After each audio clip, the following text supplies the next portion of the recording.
first of all, I just want to welcome everybody to this topic, which is answering the visionary calling. So what a topic that is.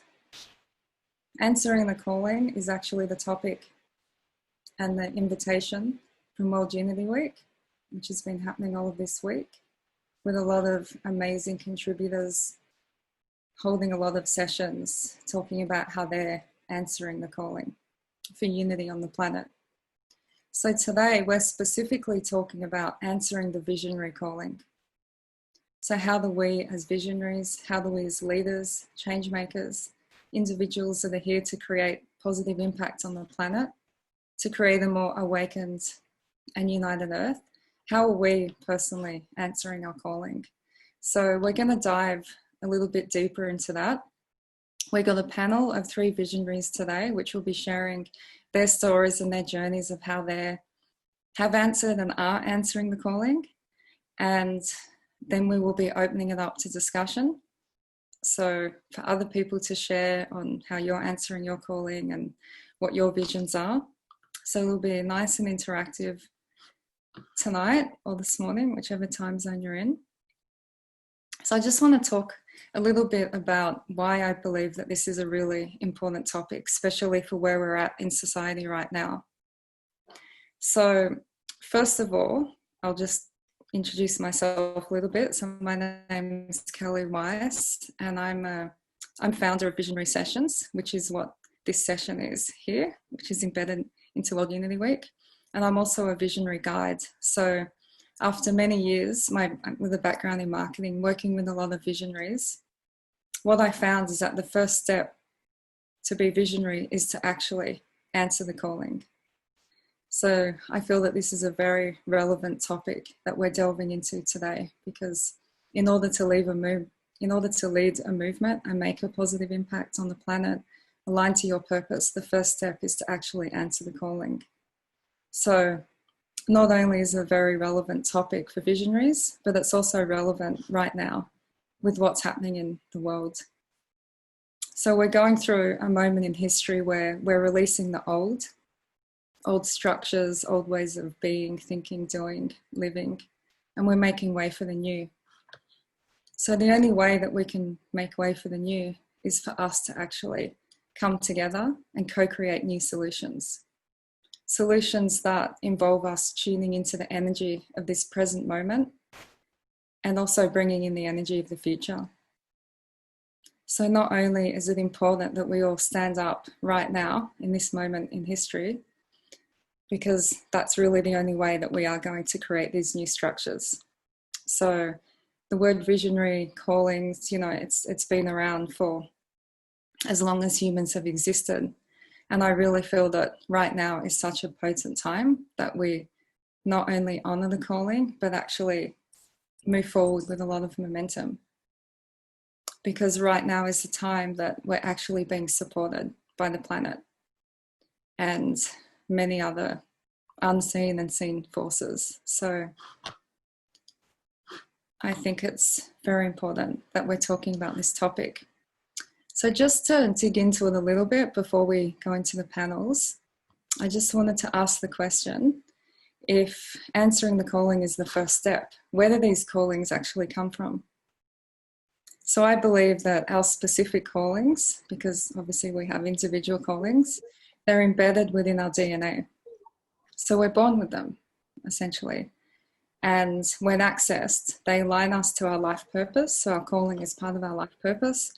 And they guide us towards making a positive contribution on the planet and allow us to leave a legacy. Our callings can also evolve. So it doesn't necessarily mean that there's one big calling and that's it. Usually there is at the foundation, but then there's callings to do projects, maybe to form a company, some kind of co-creation, to work on a new body of work. So there's continual and constant callings. So if we're listening and tuning in, then we have access to that. So these callings can also come from nature and the evolution of the collective. So that's very present. That's what we're experiencing now. A lot of those influences too. So what happens when we answer these callings? We experience further awakening, so we're able to evolve. We experience more fulfillment, and we can actually truly express ourselves and create a more positive impact on the planet.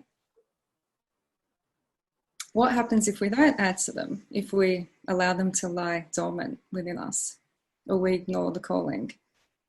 Then it's common to feel an energetic misalignment in your life, to be dissatisfied, frustrated, not be fulfilled with your life. So that's my interpretation and message of what's going on right now. So because this is a visionary session, I want to provide a little bit of context about that and how this actual session is going to take place that we're in today, both in the Zoom room and in the Facebook live stream. So I started Visionary Sessions in March 2020, so right at the beginning of the pandemic. And Visionary Sessions is essentially, it's a platform for visionaries that have a message that they want to broadcast and co-create solutions in real time. So we're removing the speaker to audience approach, and we're allowing a platform where people can express a solution that is creating a more awakened and united humanity, and essentially open source it. So I don't believe that one person has, every single answer to all these new structures that need to take place. So a lot of us are receiving some of the same downloads, if we want to call it that. So by us actually being able to express what's coming through to a group of like-minded people, then we're able to open sources in a way that we might have 2/3 of the download and then somebody else has the other part. And then when we come together, we can actually build a bigger picture of the solution or the insight and what's going on. So Visionary Sessions was really set up to provide that platform access to allow the co-creation in the way that the sessions are structured. As I said, that everyone gets to contribute in breakout rooms and the main floor. And also it's a good way to build a tribe, to meet other visionaries that are out there and not feel that maybe based on location or just the moment in time where you're at that you're doing things alone. So it's a really good opportunity for us to come together and co-create. So that's a little bit about Visionary Sessions. And before we start every session, I like to read these participatory guidelines just so we can all tune in with the intention of the format and why we've been called to come together. So I'm going to invite you wherever you are, whether you're visible on the screen or whether you're at home. If you could please close your eyes, and I'm going to read out the participatory guidelines.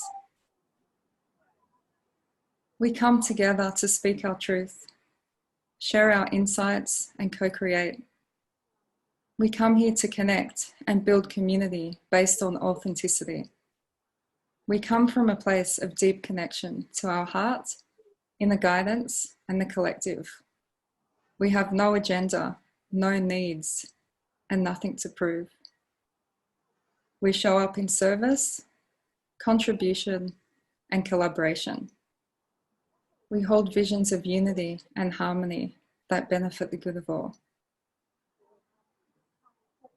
So thank you for listening, to tuning into that. So what we're going to do now is we're going to begin the panel.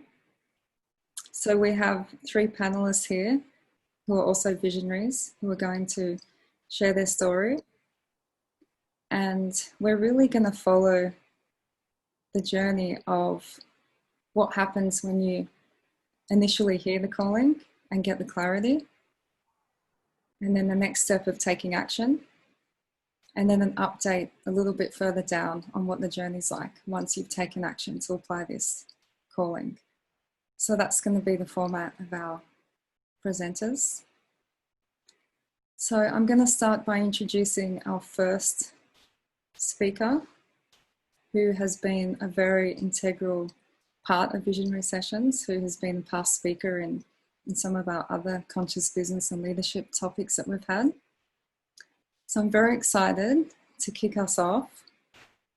So just so you know, each speaker is speaking for 15 minutes. So we're not going to be sitting here all night, where there is going to be some breaks in between, and then, just breaks in the energy and who we're listening to, and then we'll all be able to participate at the end.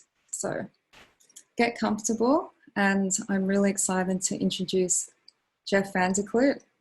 He's a mentor for awakened organizations, and he's a guide for the journey of coming home to who we truly are, individually and collectively. He sees the enlightened potential of people and systems, and is passionate about helping clients find their way in these transformational times. Thank you, Jeff. Thank you, everyone, for being here, whatever time of day it might be, and where I am specifically, it's 1:20 a.m. So the veil is thin. Day and night are here with us together, and I am delighted to be speaking with you. I will set my timer to respect the time that we have. So I would love to be able to say that in my case, on this journey, that the process of hearing the call and answering the call was clear and without drama. And my sense is it's possible, especially now, for the visionary journey to be more straightforward, although it is probably a road of trials. And a friend of mine has written a short book about the game changer's journey. So when we're here, when we're embodied on Earth to change the game, which I feel is what many of us, and probably all of us on this call, are doing at this time, well, we're going to bump up against the things that maybe aren't working so well, that are ready to be changed. And in my case, I tripped over things many times. And it's more in retrospect that I can see the pattern. I can see how it could have been a smoother process. So let me just get started with how it all began. So for some of you, you just know that you're on a visionary quest. And in my case, I had a sense, sort of a vague sense, that I was here to find the flaw in the matrix. Like I had a sense even in high school, oh, there's something about physics that we've missed, something really important. And then when I was in college, there's something about Western philosophy that we've missed in the foundations that isn't working. And I still get that's true, by the way. And it's at the level of our worldview and the dysfunctional beliefs about our relationship with the planet. In many cases, indigenous peoples don't have those dysfunctional beliefs, but modern society has been using the resources of the planet in an unmindful way. And it was in I think 2001, I encountered a book by Paul Ray and Sherry Ruth Anderson called The Cultural Creatives. And this book pulled together a number of stories of business people in, you could say, green business who were pioneering sustainability and, very importantly, bringing their spirituality together with their social activism to change industries. So that was extremely interesting to me in a way I couldn't explain. Just I felt a resonance with it. And at that time, I was in an industry that was still emerging, which was the internet. And I had somehow managed to write some software that became a top 10 web application in the first wave. So in the mid to late 90s, something called tripod.com, where you could build your own homepage for free. And we had 35 million people around the world who did that. And I was quite inspired, not just to have built something that actually worked when I was a total novice and newbie at writing software, but in those days, beginner's luck definitely applied. So what was more interesting to me was that we had 35 million people who had a voice and could speak on a global stage, which was never possible before. So there was some game changing happening, that the voice of humanity could be heard. And as long as you had even a dial-up connection with a modem, you could share your message with the world. So that set me on a path of using technology and internet technology specifically to help people tell their stories, to help people connect more meaningfully. And I had a sense that we could do better with the technologies that we were creating, as exciting and frothy as the early internet was. And every day was fresh, like unprecedented in my experience. I just had to show up and solve the problems of the day, which I loved. But I felt we could be doing even better. We could be doing more for the planet somehow. We could be doing more for the people and facilitating a kind of healing. That collective voice could become a collective healing. Didn't know how to do that, but one little internet startup after another. So the first one was the big one, and then many experiments afterwards led me to believe that it was possible now, using the internet, to connect the global heart. So that became a meme for me, and I walked around talking about how it would be good to shift our attention away from talking about our meals on Facebook to connecting the global heart through our more intentional interactions online. And so I co-created a web company and social network called Avenue back in the day, which never became something widely recognized, but it was a wonderful sandbox. And we had thousands of people, not millions of people, who signed up to see what was going on here. And the web design was very honoring of nature rather than, at that point, the Web 2.0 aesthetic.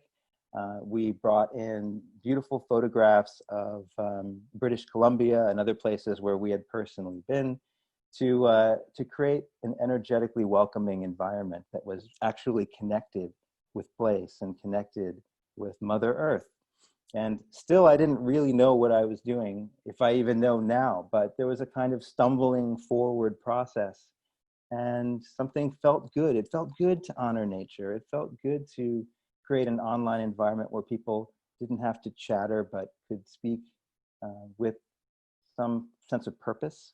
And a lot of healing happened. People came who had different, let's say, conditions or disorders. Somehow it was a place where people felt they could speak safely about maybe their eating disorder, and without having a lot of built-in security features, somehow people felt okay because of the energetics of the environment. So people healed, people wrote books together, people wrote music together. And so I knew that we could change the game with the internet.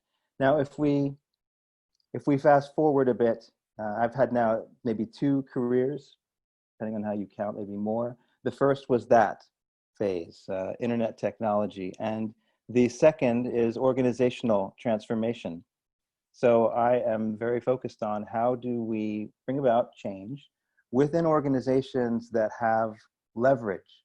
So for instance, one example is the Charter for Compassion, which is a nonprofit, global in nature, that has woven a web of maybe 500 compassionate cities and communities, starting with Seattle.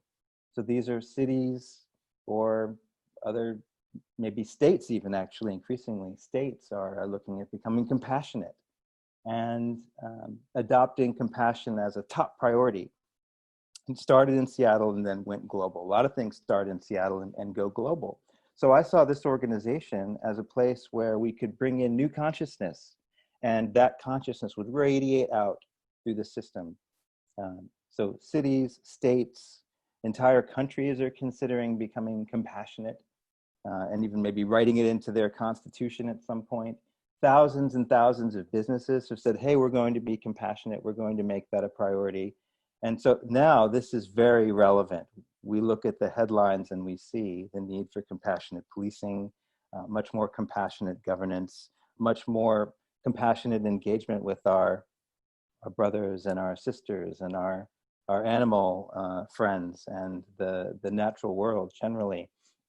So I could give many examples of organizations where I feel there's high leverage for change. And my role now is to be a partner, an ally, in the transformation process. And there's a lot we could say about what does transformed business look like? What do awakened nonprofit organizations look like? Unity Earth, which is one of the key conveners of World Unity Week, is an example that will be really great at some point to explore as a case study, because it's beautiful, it's luminous.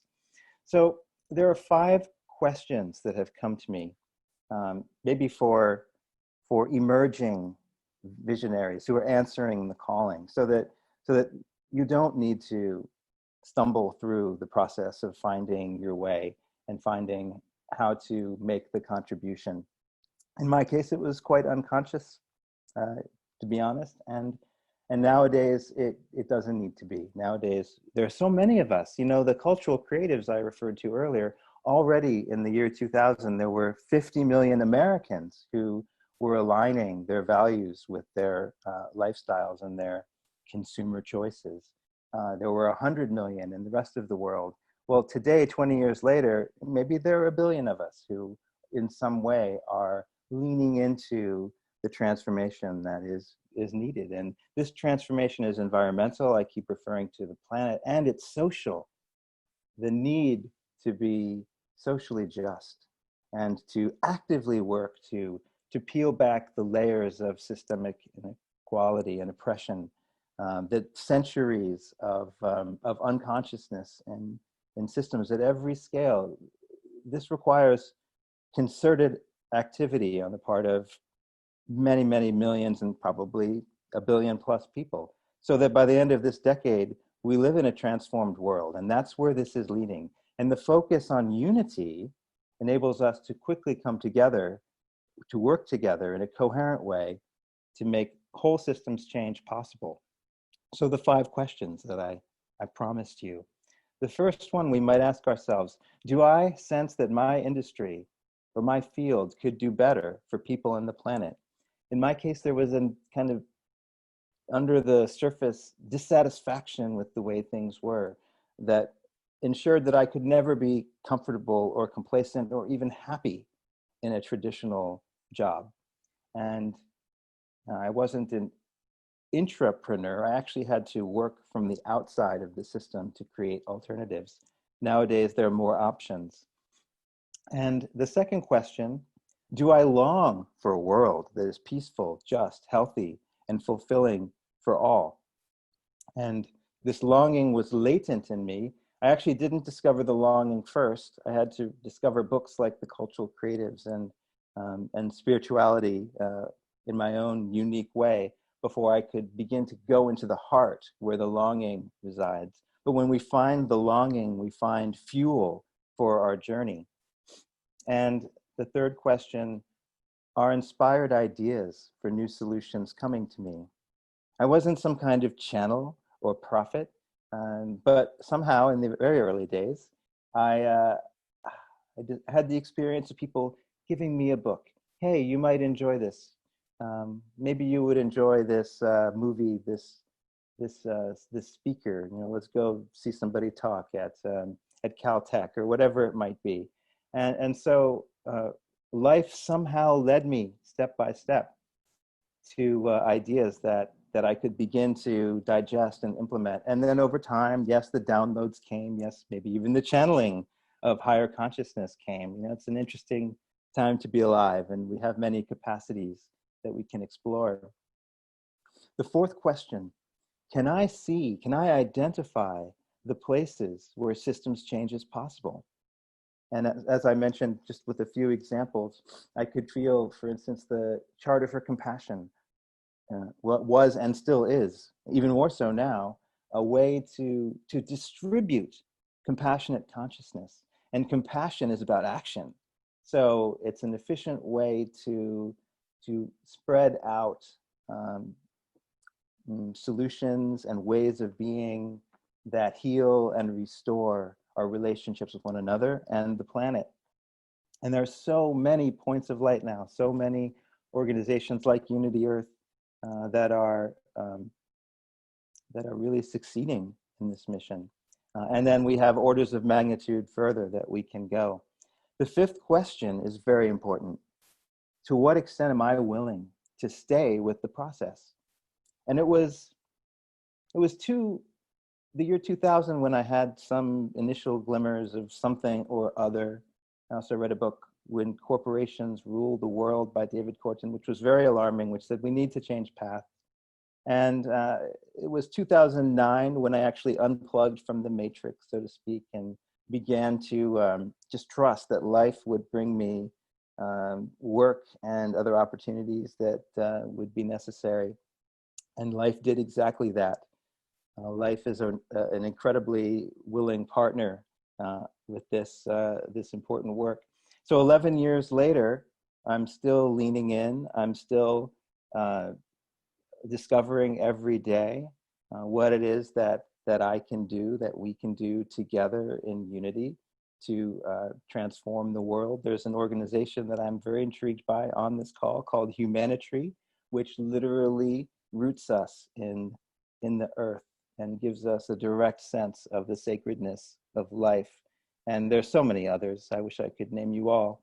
And what I've found, just briefly, a few key points from the journey, is when we answer the calling, that includes paying attention to the finances. I became a monk. It's not necessary, in effect, I became a monk, a financial monk. It's not necessary to completely abandon that aspect of life. Financial energy is important. It's how life shows up for us, one of the ways. So pay attention to that, even as you lean into trusting the universe and trusting that if you follow your heart, it will work. And in closing, 3 other short lessons: be inspired and be practical. So allow the inspiration to flow and be on the lookout for how to apply that. And what are the elegant, simple steps that can be taken? What am I going to do today without worrying too much about what I'm going to do next year? Because one day and another will lead soon enough to next year. Give yourself to life. Trust life. There's so many reasons to trust life. The more we do, the more trustworthy life appears to be. There's a non-duality where our trust is mirrored back to us by all of life, and we are held, we are supported, including financially, if we do this dance in a conscious way, especially. And finally, stay grounded every step of the way. Have your feet on the earth, literally and figuratively. Be in relationship with the world, the natural world, and the existing human institutions. Though they may be dysfunctional, we need to stay connected enough to support the transformation that is happening. And by the end of this decade, with enough visionaries answering your calling, we will surely be in a more beautiful world. Thank you. Thank you so much, Jeff. It was really beautiful. And I'm sure I'm not the only person that would love if you would put those 5 questions in the chat. And then we can also put them in the Facebook group, because they definitely feel like some reflective questions that we can look at on an ongoing basis. So I'm now going to introduce the next speaker, which is me. So I'm a moderator and a speaker here. And just to introduce myself again, I'm founder of Visionary Sessions and a Visionary Guide. I guide visionaries to gain clarity on their vision for humanity, tell an inspiring story, and engage the awakened leadership skills required to lead a global movement. What I'm going to talk about, which nicely follows on from Jeff, is once you've gotten clear on what your calling is, and it doesn't mean like 100% clear in every detail, but it's more that you have clarity as to what to do next. So it could just be the next step, or it could be clarity on a vision, which could be part of a larger vision, but it's a vision enough to actually gain clarity and move forward.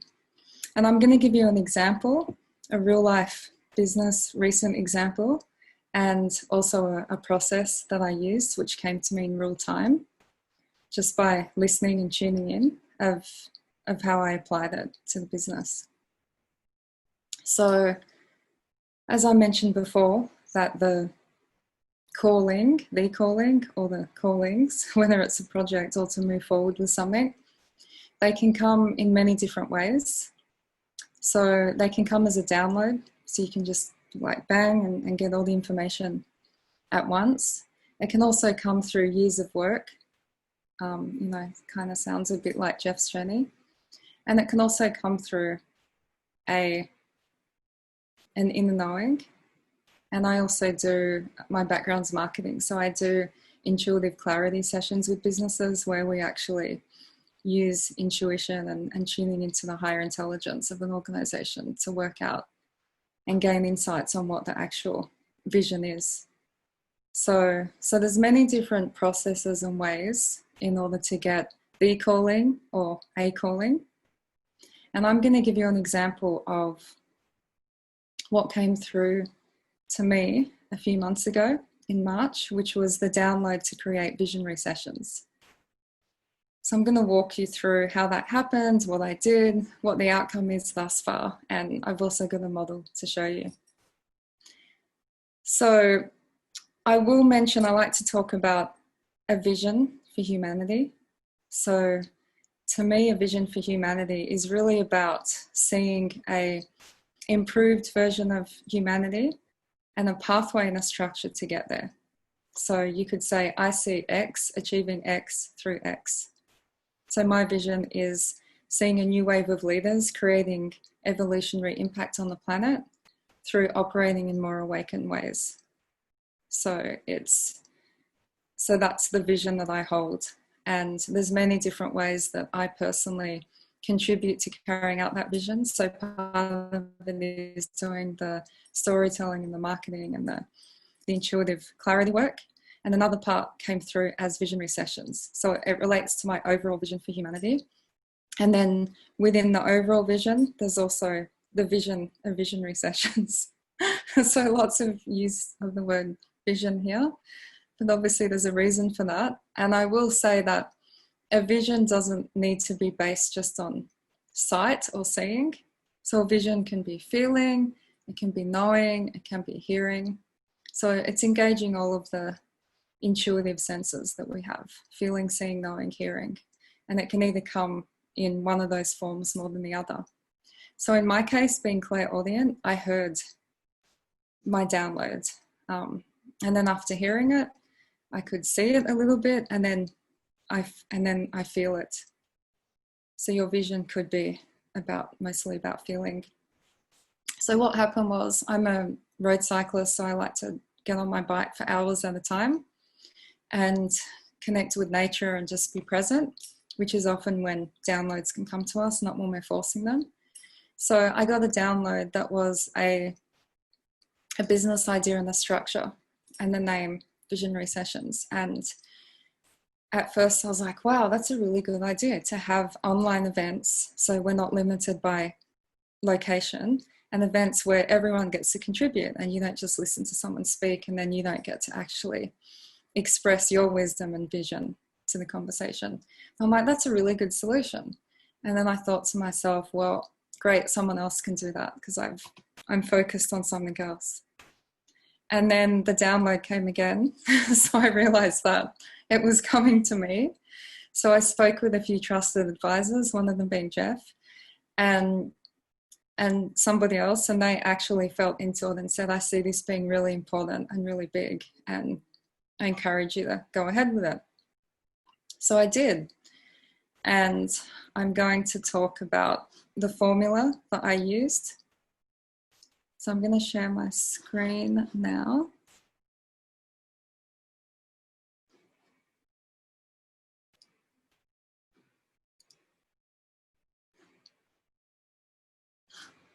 Okay, so can everybody see the slide of the vision movement? Okay, so we're going to start at the outside edge of the golden circle, we can call it. The reason it's a circle is because everything is happening simultaneously and all contained within the same energy. So instead of having like a linear pathway, which you would have to go up and down. This is all encompassing, all containing. So that's why I made it a circle. So I'll just walk you through. And just keep in mind that even though I'm a marketer and I've got a lot of proven structures and strategies, when this came through, I really felt that a more feminine approach was needed to implement it, meaning feeling in, creating space, surrendering, and from that space, gaining insights and knowing how to move forward. So on the outside edge, we've got the divine dialogue and sourcing. So that's, I received the download. And it's not about receiving the download once, it's about keeping in regular connection and communication with the download. Jeff calls it sourcing. You could say, that you're connecting to your higher self, to God, whatever it is, you're connecting to and receiving this vision from a higher source, higher than, we'll say, your intellect, okay? Because it's something that benefits all of the collective. So usually it's coming from beyond the intellect. So you connect to that. So, okay, I'm telling you from my point of view. So I connected to that. And then the second vital step is to hold a vision and embody the energy of it. So this golden circle, I've put embodiment. So when you're leading a vision or a movement, these are two things that need to be happening all the time, constantly, continually. Embodiment is key. So people often ask me as a marketer, they say, how do you attract the right people? How do you attract customers? How do you tell the story? And I always say the same thing, that you need to hold a vision and embody the energy of it. And that's how you're going to attract everything. And that is the purple circle in the middle, which is the receiving. So as soon as you turn off the light, so in this case, like the golden light dims or goes down, then everything in the middle is going to fall apart. So it's really vital to keep the connection of the dialogue going and to always be holding the vision and embodying the energy. And I like to say the visionaries that you hold the vision and you hold the vision without even proof in this current time that the vision is going to come into place. So you could have the opposite happening where everything's falling apart, that is telling you the opposite to your vision. But you do not stop holding the vision, okay? That's not what visionaries do. They're clear, they're strong, and they have this sense of knowing. They don't need proof around their vision because the sense of knowing is stronger and takes over. And the second part of this, which is really important, is the embodiment. So that means that you're actually bringing this vision, which is usually of a state in the future, your embodiment brings it into the present moment. So whatever you're seeing and feeling, you become, you are it. Okay, so you're doing it, you're being it, you're saying it now. So people actually have an experience of your vision right now, just by hearing your words, feeling your energy. So that's what I did. I engaged in the dialogue with visionary sessions, and I wrote down who visionary sessions is for, what the structure is, the payment model, the title of the talks, how long the talks went for, everything, right? I engaged in conversation. I wrote it all on a Word document.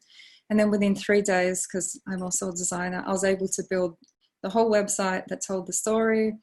I was able to curate speakers for the first series, and everything was up there.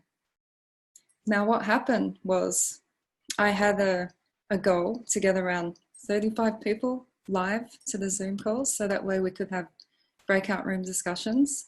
I didn't do any paid advertising because I wanted it to be the right energy. So I was able to get in the first 3 sessions, 30 people coming to the live Zoom calls from across the world. So the US, people staying up in Europe at 1 at 3 a.m. every week were coming, and Australia and Asia.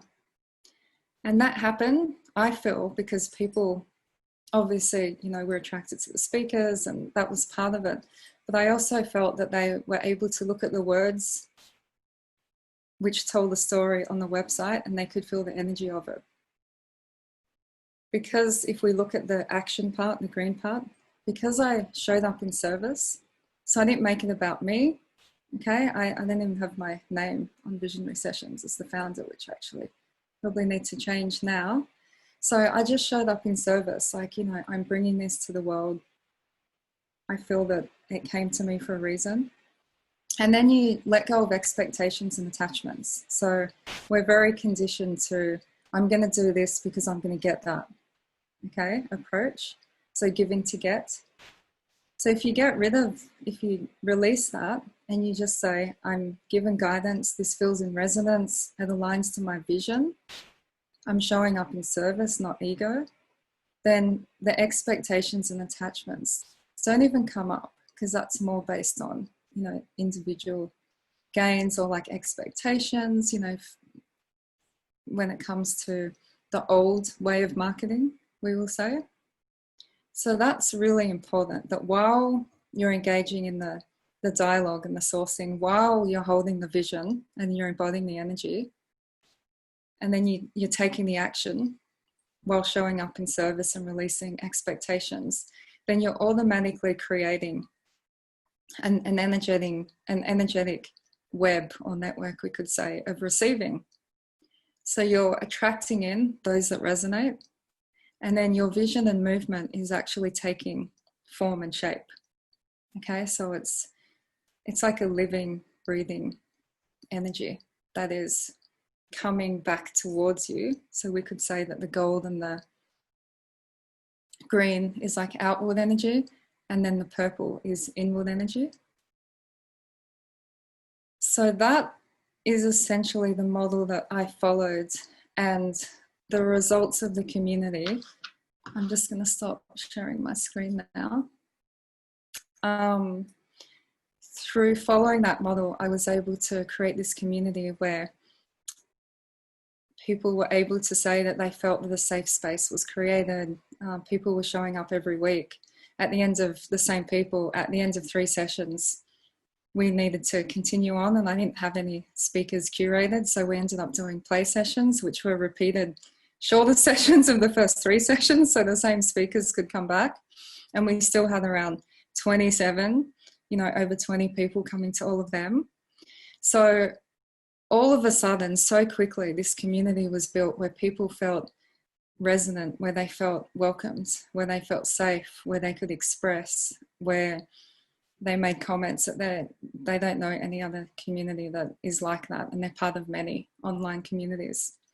So I'm not saying this to boast about me, but it's more the fact that I showed up in service, that I released attachments and expectations, and I just kept holding that vision and that energy of what the community and what the platform was meant to be. And I stayed in regular communication with it. That's how I was able to attract co-creators, advisors, people participating, coming forward, wanting to add their contribution to the community. And that's also how I continue to move forward. So from that space, I was able to tune into Series 2.0, which is starting in 2 weeks from now.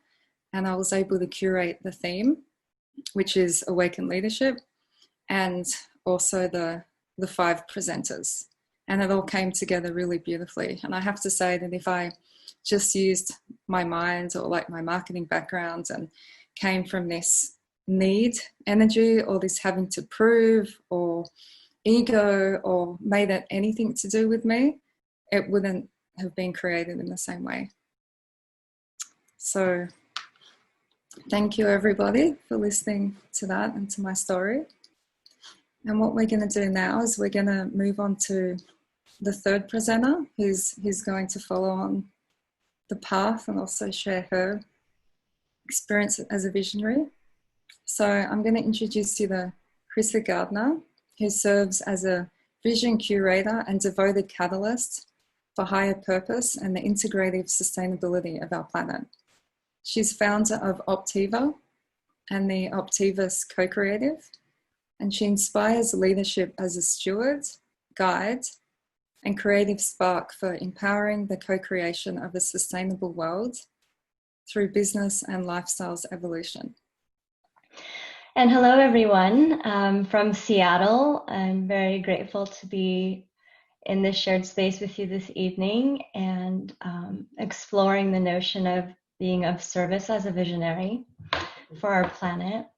One of the things that I feel has been most important on my journey has been the awareness that heeding the calling of being of service as a visionary has some context.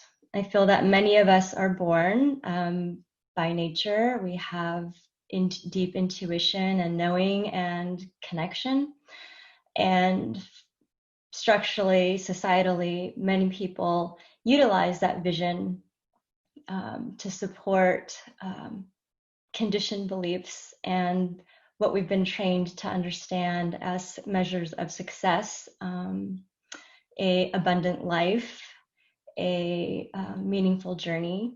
And so oftentimes, the business world, our political realms, they guide us to measure and base those successes off of profit-driven motives, comparative motives, thinking and operating from a place of lack or limitation.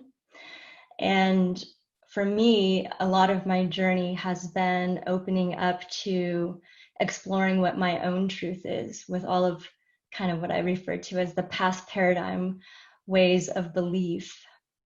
And that took many years of deep inner reflection and really questioning the system. And ever since I was a youth, my mother liked to tell me that I was born questioning authority and always looking at ways things could be different. So I think for some of us who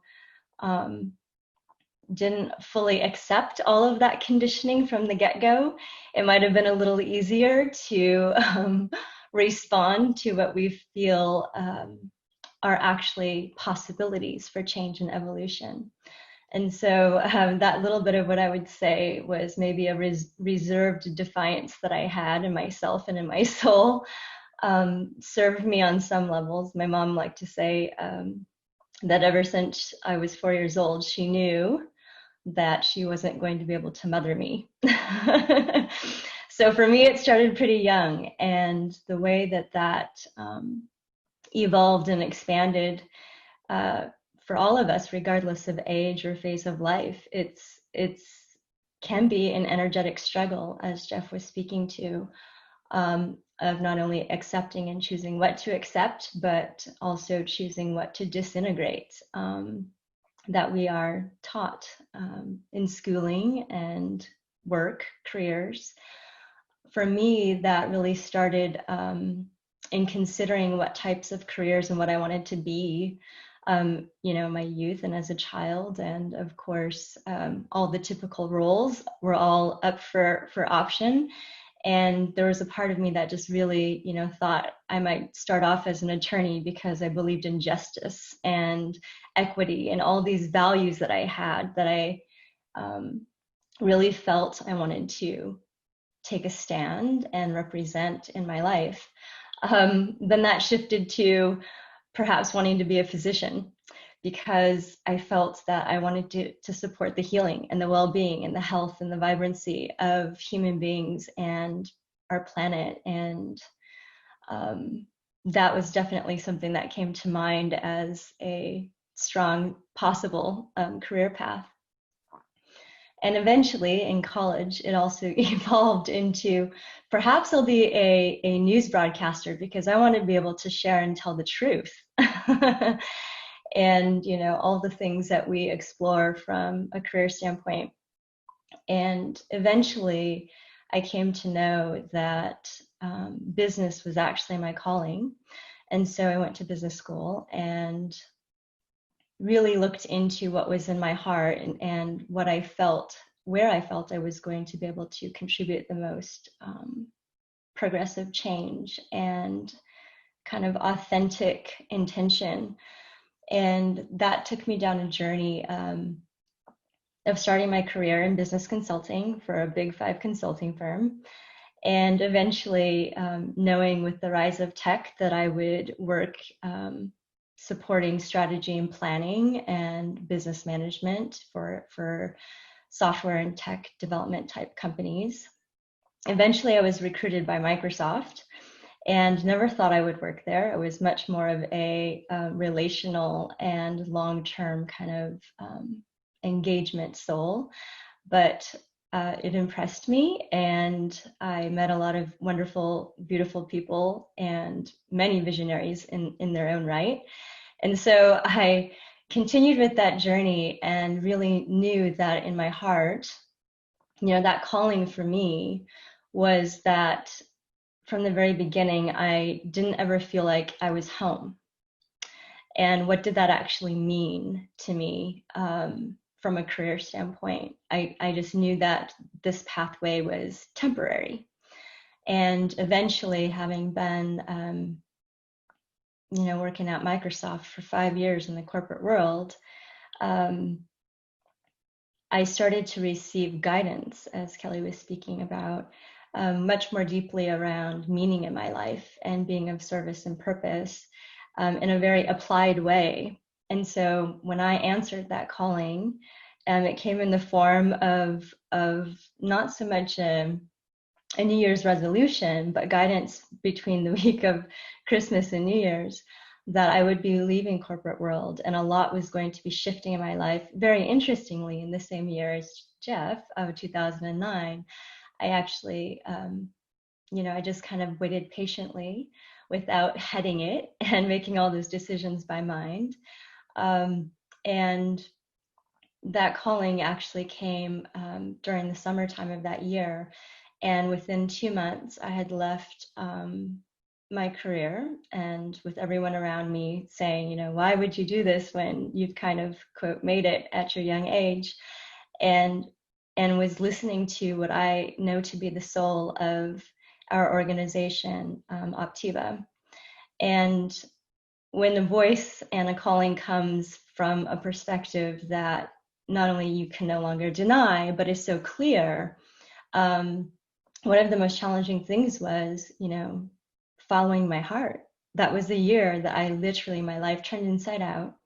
And people might refer to it as a leap of faith, but I was following my heart. And that's one of the biggest aspects for me, learning to trust my authentic heart rather than planning everything with the mind. And so making that shift and coming into founding Optiva and our Optivist Co-Creative, which I really believe is not just the what, but the how we answer the visionary calling. And, if we go back to kind of the beginnings of my share, that, many people that have the visionary mind will apply it for motives that might be either societally driven or self-motivated, for success and growth and size, profitability. I felt that my motives were really, really different when it came to vision. And they were centered around having meaning and purpose in my life and being able to attract authentic tribe, not just collaborators or business partners, but people that I love and care for and would like to see them heeding their own visionary calling in ways that were authentic to their hearts and their purposes. So that is how I really devoted the last 11 years since Optiva's inception. And what that entails is really following that guided vision and that deeper soul purpose and allowing my authentic self to come forward in all of the ways that, our minds might not always acknowledge. And so I've co-founded or founded now 4 different organizations that have intersectional shared purpose. And that meaning for me has really come through the notion of co-creation. So where I feel authentic visionary mind applied really gets into the heart of things is when we accept and acknowledge that nobody who serves as a visionary has ever actually manifested or accomplished anything on their own. Even if you're, Bill Gates or Rockefeller, or whoever you've been in history, known to be a visionary. No one ever got there alone. And so the relationships that I support and nurture are really the heart of answering that calling, and being able to share and inspire others along the pathway who are perhaps going through those challenging times of discomfort or trusting in the vision. How do I listen? How do I first act? And how do I inspire others along the journey? That has been my sole purpose, is to support this in others. And that is what has been so rewarding for me. And the way that answering that calling continues on, it's never just a one-time static experience that the calling comes and then you're on the path, and from there it's just like a linear journey. For me, it's definitely been very dynamic and nonlinear, and based in constant connection, much more deeply with the heart and soul, well beyond just the mind and the vision and the sight. And so from that perspective, going back into what Kelly was sharing at the top of our call, that a soul's remembering of the vision being held in our DNA is really how I've approached and maintained that relationship over time, and made decisions, made investments, nurtured partnerships and relationships has always come forward from a place of trusting not only intuition, but my own inner truth. And oftentimes I feel in business, business being a catalyst for evolution and change, we're taught to always judge things and perceive them. And, we even have all of like the measurements and the paradigms of what's your personality type. And I found that all of those models and measures of putting us into a box actually is part of that, for me, that disintegration, which doesn't really honor the unique aspect and purpose that each individual soul and spirit holds. For me, it's always been a process of remembering self and inviting that journey much more deeply, continuous and inspired, and very much heart connected. So I would hope tonight, and here we are, I'm in Seattle, it's 2:00 in the morning, that the inspiration shared today on this call between the three of us, Jeff, Kelly, and I, we really have established a friendship and a partnership and a collaboration that is authentic for me. And it's these types of relationships that have maintained that calling of, new relationships, long-term relationships. I believe Jeff and I have been collaborating now for 7 or 8 years. And he just recently introduced me to Kelly. And so that's how that fabric has always grown to be much more rewarding and resilient, is by maintaining that authentic heart. And I really appreciate being able to share and be a part of the journey tonight. Thank you, Chrissa. Beautiful. Thank you for your authentic sharing and reflections on your journey. Very inspiring. So what we're going to do next is, before we open up to the main floor discussion, so rather than focus on breakout rooms because of the size, we'll keep it to the main floor. I'm going to invite you all to tune and reconnect fully with your heart. So I'm going to guide you into a brief meditation, and then I will put out the questions that we have and then invite whoever wants to answer them from a heart space. So inviting everybody that's on the Zoom call and also on Facebook and whoever's watching this recording to sit with a tall spine. Have your feet flat on the ground if you can. Shoulders up and down. Chin slightly tucked in, closing your eyes. And just start to focus all your energy, focus, breath towards your heart space. So inhaling through your heart and exhaling through your heart. So long, slow, deep breaths in and out of your heart.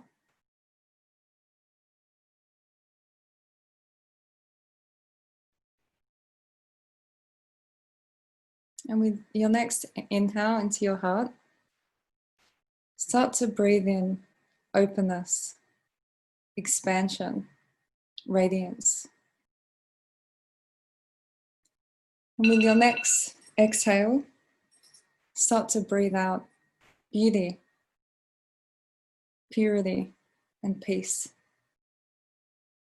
So inhaling openness, expansion, radiance, and exhaling out beauty, peace.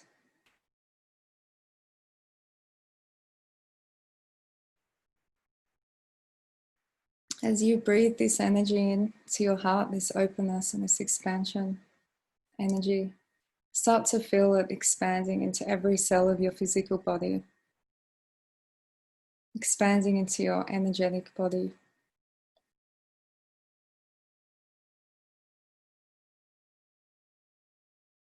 And with your next exhale, start to expand the energy from your heart space into your electromagnetic field, which is 3 feet around you, above you and below you. So just expanding your heart energy out, this radiance, beauty, peace, truth. And then continue to expand it out into the whole room that you're in. And then into every room of the building that you're in. So you're expanding out love, radiance, peace, unity, connection, all-knowingness, unconditional love. Just continue to expand out further and further and further until that's all there is. Feeling the connection of all the other heart, energetic heart spaces around you. Feeling this unity.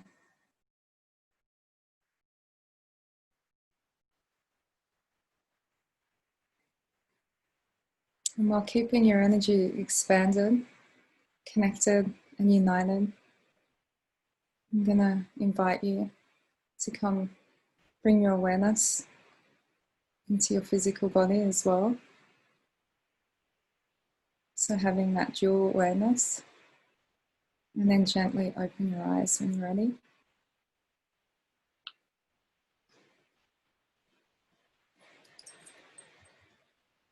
And I'm going from the main floor discussion. There's 3 questions that I'd like you to tune into, and you can pick any one of these to answer. So, what is the visionary calling that you're answering? Is one of them.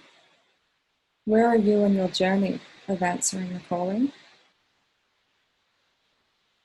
And what inspirations or key takeaways did you get from the speakers? So these questions are also in the chat for easy reference, and going into the Facebook group. So for those on Zoom, who would like to share and contribute?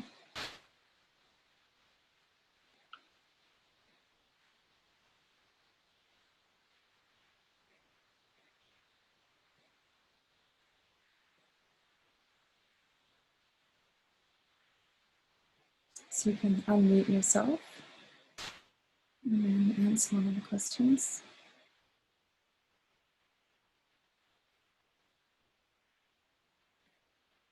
You can also wave and I'll unmute you.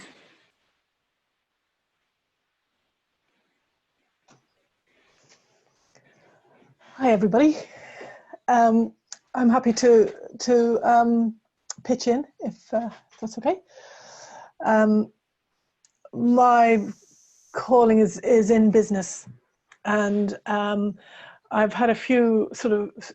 I've always wanted. My analogy has been an oil tanker trying to be a dolphin. So trying to move business, myself, and then business from this sort of rigid way of thinking and being into something much more flowing and much more in tune with nature.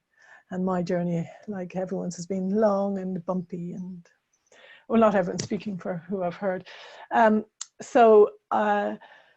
That's really what I want from, and my takeaway is very much from you, Kelly, embodying this so that I don't have to worry about how I'm going to do it, because I want to work with accountants, particularly in finance.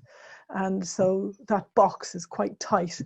And I want to be able to find a way of softening that without having to use the mind all the time, to find another way of engaging with people, to be able to help them to start to hear their own messages that will be coming through. And when I was listening to Carissa, I had this, I hadn't thought of it as being a network before. And even Kelly, when you were talking about a network, it wasn't. But Carissa, I just looked at your website and seeing all the people and suddenly think, actually, it's not me on my own at all. And again, you know, Kelly, you said that even earlier. And I was still thinking, yeah, but what I'm doing is kind of like what I'm doing. And so it's really great to be here. And Jeff always inspires me. I always feel like I don't have to say that because it's just a given, but I should acknowledge that too. So yeah, it's building networks and connecting with the energy of it all, and then letting it be. Thank you. I just had this really, sorry, just want, it is embodying it, and in the inner, you know, it's an inside job. I had this other idea that came to me, and it's, I don't know whether it's my Irish sense of, or my sense of humor, but it's, you know, we've talked about navel gazing for years, and I sort of feel like it's more like anal gazing, that we've really got to own our own crap and our own stuff, and so that we can drop what we don't need, just eliminate what we don't need. And I might have to work on that image a bit to tidy it up a bit, but it's kind of like that, really owning our stuff and then letting it go and letting other people's go as well, so that we're much clearer in what we're doing. Thank you.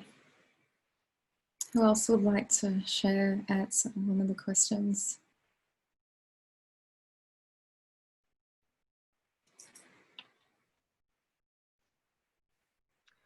I'm happy to jump in. I think the question I'm drawn to is, where are you in your journey of answering the calling? And I think until I came on this call, I wasn't sure that I had a calling, but I obviously did because I'm here. And I think for the last couple of years, I have known at some level that there was a calling, but I didn't know it with my mind, and I'm very much a head-driven person.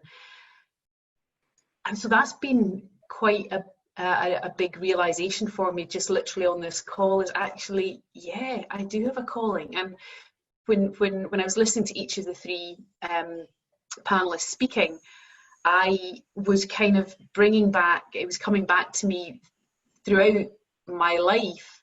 I keep being drawn back into the same sorts of things. And I think I've always felt I can't change that. That's for someone else to do. I think, Kelly, you said when you got the download about doing the Visionary series, and you thought, that's a great idea, well, someone else can do it, or words to that effect. And that kind of resonated with me. And I think I've often made myself quite small, or I see myself as quite small. And actually what I've just become aware of on this call is, I think when I started to realise I was making myself small, I felt I suddenly had to become big, and that didn't feel comfortable. And I think I can drop that language, because just that thing about being authentic, embodying allowing that calling to move me forward in whatever way. And it's not about being the loudest voice or competing with other people who might be doing something similar, which I think all of those things have been going on for me. So haven't quite processed it all yet, but I think the Jess 5 questions, the one that jumped out for me, because I said yes to the first two, absolutely, and then when it said are inspired ideas for new solutions coming to me, yes, but not in a way that I feel I really know what to do with them yet. And so where I am on my journey, and I've consciously decided to connect more with groups of people like the group of people here to feel inspired, but I think also to help me connect more with the thing that's in me that is coming out more and more, but I just don't quite know what it is yet. And I just feel like being in the energy of people like the people on this call, that will help me. And co-creation and collaboration are just, I know that's what whatever I'm meant to do, that's one of the ways that I'm meant to do it. And so yeah, connecting with people is key. So I don't know if that sounded a bit rambly. It is still not quite processed, but it feels like quite a big shift or insight happened for me there. So thank you very much. Thank you, Susan. I just want to invite Jeff, do you mind just quickly repeating not the 5 questions, but you had a few points that you made at the end, because I feel like they're continuing on with what Susan said, they're quite relevant. Happily, and I rushed through them a little bit earlier. So as I was reflecting on the journey of answering the call, and the questions came as a way of making sense of where I've been, sort of like the questions that I wish someone had asked me 20 years ago. With those questions, I also had a sense of some really key, simple, but maybe deceptively simple learnings. And the first one, as I mentioned, but I'm going to restate them all, is that answering the calling includes paying attention to finances. So yes, trusting that this call is legitimate and there's support from life to follow the golden thread. And part of my responsibility has been to pay attention to like the day-to-day needs. And to be honest, I didn't do a great job of that. And life still supported me, but don't take it for granted. Because what I've learned is when I do the dance with life and with money and with the day-to-day practicalities consciously, that's abundance. So the unconscious version, which I experimented with for a few years, was still, it was survival and then some. Like life is very generous, but now there's the opportunity for abundance. So let the whole dance be conscious. Let there be nothing that's not sacred. So everything that we're, all the ingredients that we need to answer our calling are sacred and asking for our attention, including the finances. So the next point is be inspired and be practical. I found that it was very easy to be inspired and sometimes even inspiring. And there were a few years as well when maybe I was more focused on the big picture, the visionary possibilities, without much thought for how to get there. And maybe that's a stage, maybe that's totally normal. But I've also discovered that if I can keep in mind what the bridge might look like from here to there, and the practical steps, they can be very small, that I can take every day, then even the big vision is better somehow. It's like even the meditations are more luminous if I can stay aware of the step-by-step nature of the work. And connected with this learning is, well, actually I'll skip to number 4, which is stay grounded every step of the way. So staying practical, and in particular staying grounded. So energetically, their practices that you may already have I have something that I do every morning and every night, and sometimes after lunch, to reestablish my felt connection with the planet. And then when I'm doing whatever work, basically manifesting the new earth, somehow there's actual power in it. It's not floating in the realm of ideas, because I'm energetically in the core of the earth at the same time. So it's the whole spectrum of awareness and energy, and that's what works, is to be a full spectrum human and a full spectrum divine creator all at once, with the planet, with the heavens above. And so that third point, which I skipped over, is give yourself to life. I did discover that trusting, it's almost like a bhakti approach, like devotion to life, really loving life, and committing myself to service of humanity, of the place where I am, the beings of that place. It's a sacred technology that's more powerful, not to compare, but like more powerful than Facebook. And that kind of connection is eternal. And when we give ourselves to that layer of being, then yeah, the Facebook and whatever technology I might create with my fingers is empowered in a way that it isn't otherwise. And even though my work has shifted from writing software to redesigning human systems in an inspired way, bringing in spirit, bringing in, just all kinds of aliveness, the same principles apply. So again, to recap, I think you've got them, Kelly. Pay attention to the finances and the practicalities of life. Be inspired and practical. Give yourself to life, and life will give itself to you, and stay grounded. Thank you. Thanks, Jeff. I've made a note of them. So who else in our Zoom session would like to answer, feels inspired to share what their visionary calling is that they're answering, where they are on the journey of answering the calling, or what inspirations or key takeaways did you get from any of the speakers? Jang, sorry, I say your name quickly.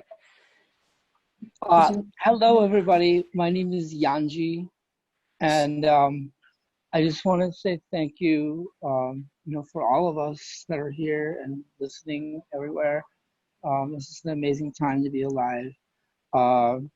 And so I wanted to start with just saying that, it's just so amazing to hear, the three speakers, Kelly, Krista, and Jeff, about your, about what you've, experienced. And Jeff and I had messaged back and forth a little bit while back, which is amazing. Like, I didn't even kind of like, oh my gosh, I'm coming here, and Kelly, you and I were gonna have a conversation coming up, and Krista, this is really, really wonderful to meet you in this way, and to see, the soul and the heart of what other people are working on, and what is already been kind of like being organized, and what I'm hearing from the three of you, for specifically for some strange reason, that there's a frequency there of really kind of like organizing some of the technological design and systems and so like these kind of things. And this is kind of interesting because that's exactly what I'm looking for in my journey of just getting support, advice, and inspiration. I had told Kelly, she'd invited me like 2 hours ago or 3 hours ago to come on this call, and I was like, what's this all about? Like, and then I'm like, well, I had a dream last night about being on some call with a panel or something like that. So I'm like, well, look, I just have to check it out. And and so here we are, you know. It's almost like I'm in the dream or something. Um, um, and, um, and so you know, and I was surprised. I was walking to my car. I was still listening, but I had to get something out of my vehicle. And you know, I heard Jeff. You know, like I'm just like kind of listening, and you know, mention that, you know, that he likes the wounding of humanity. And I was like, I can't. Did I just hear that? You know, like, are people actually knowing about what I'm working on? Like, I don't know, you know. And so that kind of like was exciting in a way. And so where I'm at on my journey is that it started when I was about 9 years old, and maybe a little bit earlier than that, and just having this, looking in the mirror and seeing that I would be part of something huge, and feeling that, having no way to integrate it, having no way to understand it, having no way to know what it is, how it is, but saying that you're going to be part of something that's going to launch on this planet. That the best way I can describe it is, if you imagine a little arrow being shot out of light, and that arrow is heading towards what I had seen in a vision of, like, what was a vortex of energy, and the vortex of energy was dark, and it represented the media world and kind of like the mainstream world, and it had a sound, and the sound was going, and the sound was the souls being sucked into this, like good hearts that join the media world, and they just get sucked into it. People who have, you know, when their children have a great idea or have a vision, and they're just getting sucked into the world, and their souls are getting sucked away. Anyway, so we were part of this launch, and the launch was of this arrow of light, and it was tiny, and it was aimed towards the center of the vortex. And as a small team of people launched this arrow, a couple other people saw it and looked, and they put their light into it, and it got a tiny bit brighter, just a little. And then as it got a little brighter, more people saw it. And as all the people who were like gaining hope and finding their own creativity, the light also represented their own song and dance and writing and everything. And so they added their light to it, and it got a little brighter. And now all of a sudden, people could see it. Now all of a sudden it became like, oh my God, there's a light flying right there. And all of a sudden, more people added their light to it, and it got brighter. And then, as it started heading towards the center of that vortex, the beings that were in the vortex saw what it was and what it represented, and they added their light to it. And as that arrow made it to the center of the vortex, it exploded and turned the vortex into a sphere.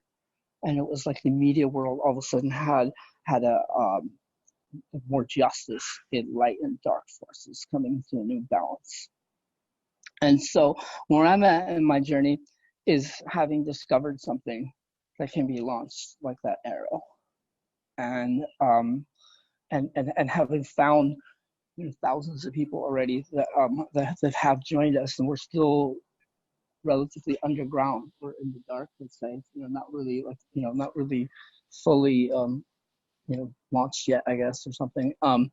And that something that we've discovered, and I say we because it is not just me, as we are learning about this which we're launching, it is us that are playing with it and experimenting with it, that are discovering it together. And what it is a human being having a simple process of digging a hole in the earth, standing in the hole, having a ceremony with the earth coming back in, and getting planted like a tree, and just breathing and connecting with the mother. and getting watered in and having some of the other people maybe sing and dance around them. And as some of their trauma gets released and their beings get empowered and the water comes in, then when the person gets out, a tree is planted. And that tree is dedicated to inner peace and more love in the world. And that's, you know, that's where I'm at. My journey of basically last year, people in 15 countries got planted, and about 1,000, 2,000 people are planting each other. And we want to launch this as the next level with planting celebrities, presidents of countries, CEOs, religious leaders, and basically the most influential people on the planet, while we're not losing sight and saying that every human being is the most important human on earth, and that everybody gets to try this out. So just the organizing force plants all these people, and after all these artists and all these leaders and billionaires get into this, we say, look, just stop and just connect with the earth. And that what we believe is the root solution, which is human consciousness thinking with the Mother Earth. And if we can do that as human beings individually, to help us then manage our resources, our emotional resources, our physical resources better, that's wonderful. And if we can do that as a humanity, if we can tap into that and then slow down, stop, connect with Mother Earth, and then as a humanity use our resources better. And just some of the things I heard, you know, in the presentations, which kind of taps in, is that what we've been saying. When someone asked me one time, what's the final goal of the humanitarian movement? I said, to awaken humanity. But the person that asked the question was very wise and said, okay, so the final goal is the awakening of humanity. And she said, to do what? And then I tapped in deeper. I said, to grow a loving and sustainable future on Earth.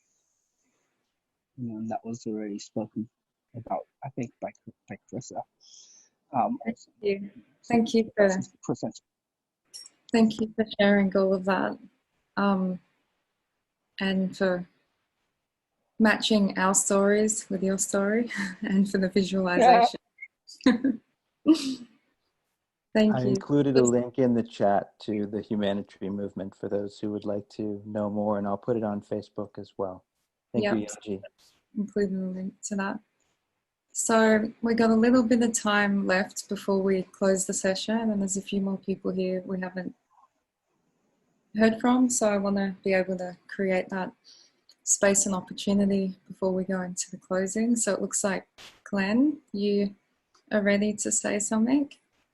Well, aloha from Kauai. Hey, Yang Ji, it's like we're on the same island. It's like, holy cow, how's that happen? Hey! We'll have to catch the same wave. Exactly. So I just, my journey today is about, I'm inspired to do what I can do around housing and heart-centered community.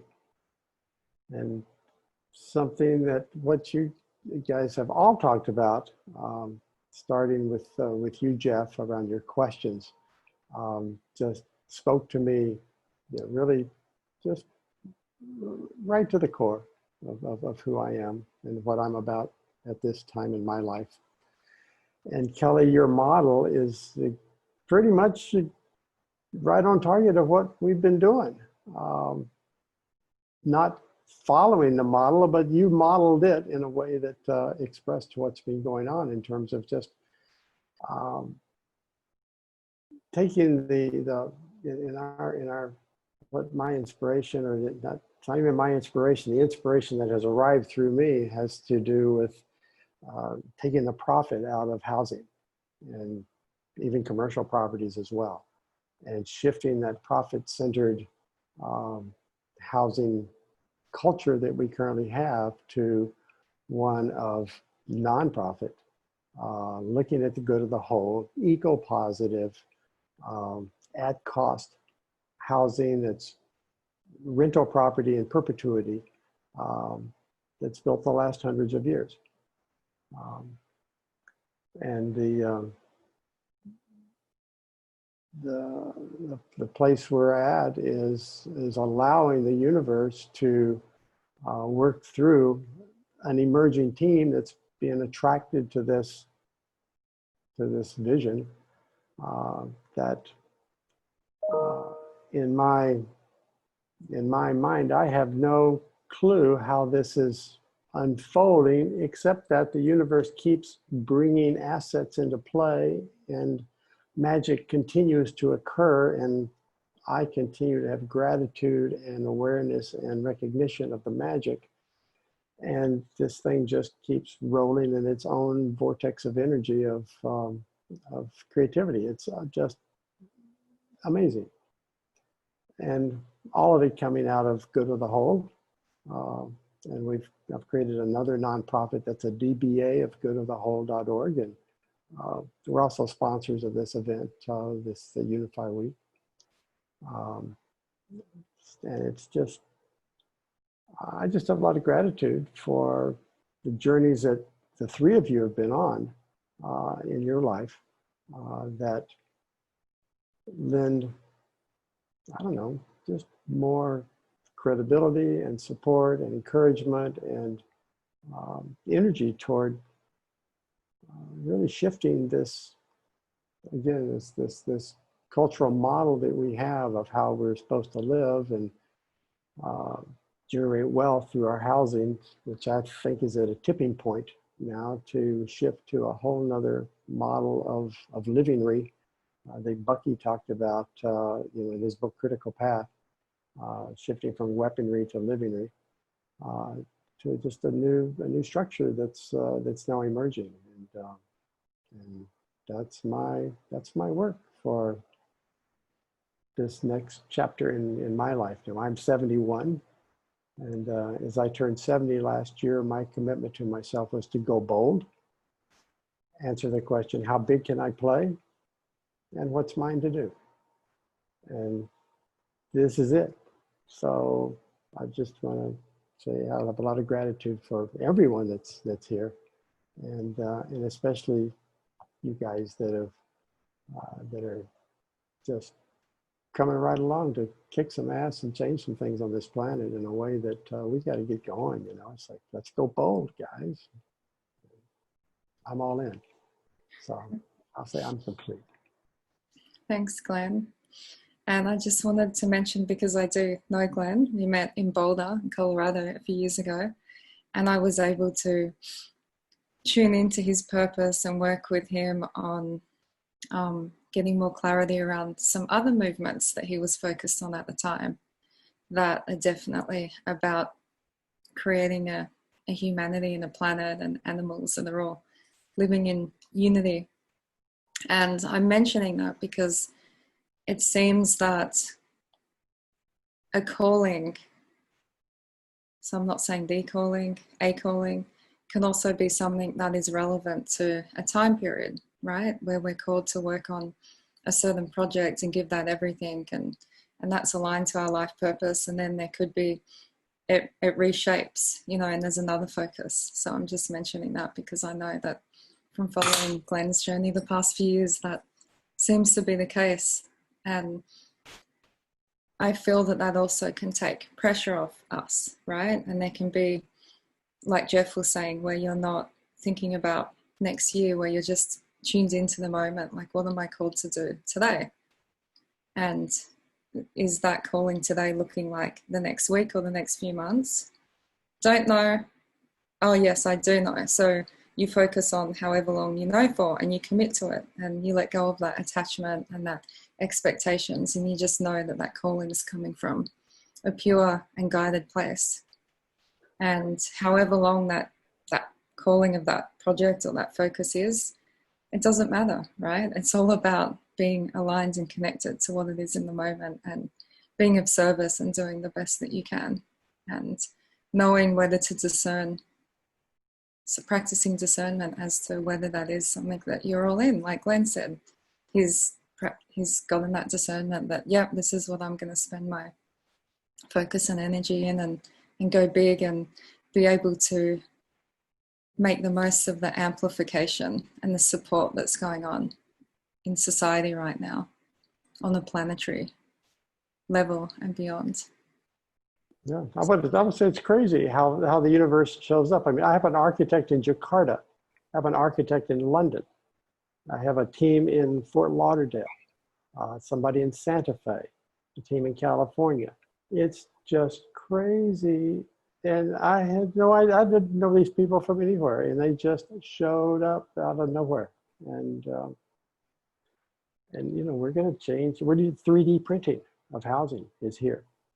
And so take profit out of housing, you bring in 3D printing to it, we can cut housing costs 50 to 75%. Bam. What fun. What fun. So Alessandro, it looks like you wanted to share something. We do have a few minutes left for sharing, and then I'll be doing the closing. So whatever one of those 3 questions you wanted to focus on. I believe can be very essential. First, I would like to offer a question. I have a question for all of you. That is, how many of you does believe in the physics of possibilities? I assume like each one of us. Yeah. In the what of possibilities? In the physics of possibilities, like quantum physics is explaining a lot in this time, and it's not much about what we can reach with our limited mind, but what we're able to focus on. So if we do believe in universe or multiverse of infinite possibilities, and I see many people focusing on problems. No, it's not here the case. I see happily, and I join this because people are focused on solution if we have to speak in a dualistic way.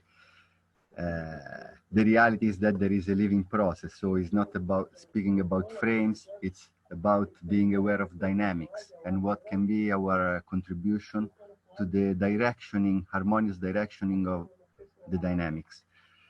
So if we do believe in infinite possibilities, I would love to plant a little seed. Like I hear people speaking, this of bringing harmony and peace on earth can be a process that will take generations, so many years. Then I like to plant the seeds of, can we believe in a possibility that it's just a few months? Imagine from the momentum of this experience of the lockdown and many people raising awareness and realizing that we have been delegating outside of ourselves not only powers to the mobile, but also our lives to governments. Maybe there is a possibility, and I deeply believe in it, and I wrote a movie about this, but it will take some time more, that in a short time, surfing this wave, we could just go to something that in a few months bring peace on earth, and we go beyond even a money system.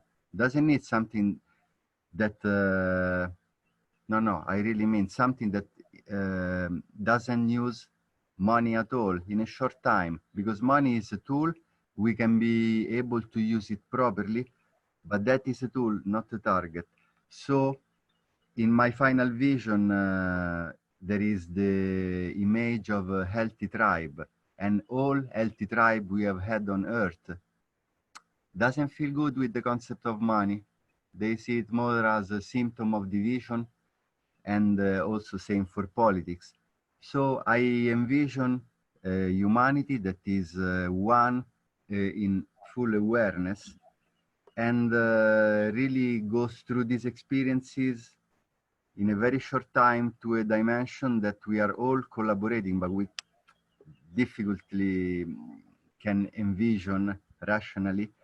We all working on a little piece that will bring on that humanity, one big family on the planet, probably divided into small tribes using technology, all sharing the same way to produce the survival needs and having a lot of free time to experience the perfect mystery of life.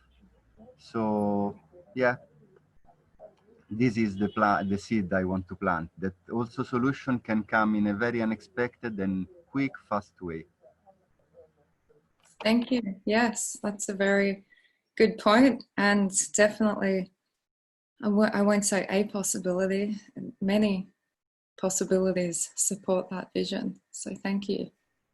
Out of the many, let's choose the best. Maybe there's many best ones to choose, right? Not just one best. So I'm now going to ask the speakers, Chrissa and also Jeff, if you have any final comments that you want to bring forth to the group here that we have on Zoom and also on Facebook, and whoever's going to watch this beyond, if there's any final insights that you want to bring through. Sure. Well, I'd like to honor the infinite intelligence of life, showing us how one step leads to another, and Alessandro, what you just invited us to consider, which is the radical possibilities for transformation. I hold very deeply that transformation is possible in nonlinear, even miraculous ways.